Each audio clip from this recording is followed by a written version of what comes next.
டெல்லி மருத்துவமனையில் நள்ளிரவில் ஏற்பட்ட தீ விபத்தில் 7 பச்சிளம் குழந்தைகள் உடல் கருகி உயிரிழந்த சம்பவம் அதிர்ச்சியை ஏற்படுத்தியுள்ளது. குஜராத் ராஜ்கோட் தீ விபத்தில் பலி எண்ணிக்கை 33ஆக அதிகரித்துள்ள நிலையில் இது மனிதர்களால் ஏற்பட்ட பேரிடர் என நீதிமன்றம் வேதனை தெரிவித்துள்ளது. செய்தியாளர் ராஜா வழங்கிய தகவல்களை இந்த தொகுப்பில் பார்க்கலாம்.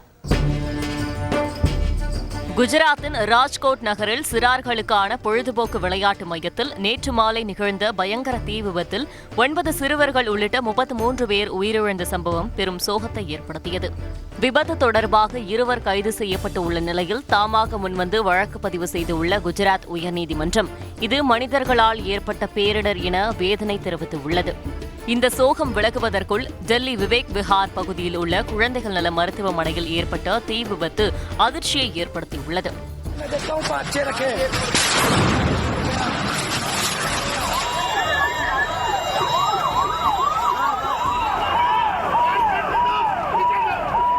மருத்துவமனையில் நேற்று இரவு 11:30 மணியளவில் தீ விபத்து ஏற்பட்டதாக தீயணைப்புத் துறையினருக்கு தகவல் கிடைத்துள்ளது. இதனையடுத்து மருத்துவமனைக்கு விரைந்து சென்ற தீயணைப்புத் துறையினர் பல மணி நேரம் போராடி தீயை அணைத்துள்ளனர்.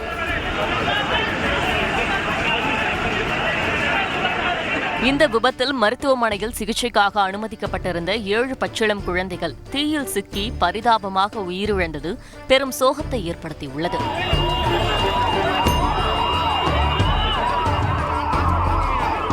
மருத்துவமனையில் இருந்த ஆக்சிஜன் சிலிண்டர் வெடித்ததால் தீ விபத்து ஏற்பட்டிருக்கலாம் என காவல்துறையின் விசாரணையில் முதற்கட்ட தகவல் வெளியாகியுள்ளது. டெல்லி மருத்துவமனை தீ விபத்தில் உயிரிழந்த குழந்தைகளின் குடும்பத்திற்கு குடியரசுத் தலைவர் திரௌபதி முர்மு, பிரதமர் மோடி, டெல்லி முதலமைச்சர் அரவிந்த் கெஜ்ரிவால் உள்ளிட்டோர் இரங்கல் தெரிவித்துள்ளனர். இதனிடையே தீ விபத்து நடைபெற்ற மருத்துவமனையின் உரிமையாளரை டெல்லி போலீசார் இன்று கைது செய்துள்ளனர். ராஜா, தீ விபத்தில் காயமடைந்த குழந்தைகளின் நிலை என்ன? விபத்திற்கான காரணம் குறித்து விசாரணையில் தகவல் ஏதேனும் கிடைத்துள்ளதா? விவரங்களை பதிவு. டெல்லி குழந்தைகள் மருத்துவமனையில் ஏற்பட்ட விபத்து குறித்து சம்பந்தப்பட்ட அதிகாரிகள் மீது நடவடிக்கை எடுக்கவும், மீட்கப்பட்ட குழந்தைகளுக்கு உரிய சிகிச்சை அளிக்கப்படுவதா என்பதை உறுதி செய்யவும் மாநில சுகாதாரத்துறை செயலாளருக்கு மாநில சுகாதாரத்துறை அமைச்சர் கடிதம் ஒன்றை அனுப்பியிருக்கிறார். மேலும் இந்த விவகாரம் தொடர்பாக மருத்துவமனையின் உரிமையாளர் மீது போலீசார் வழக்கு பதிவு செய்து விசாரணை நடத்தி வருகிறார்கள்.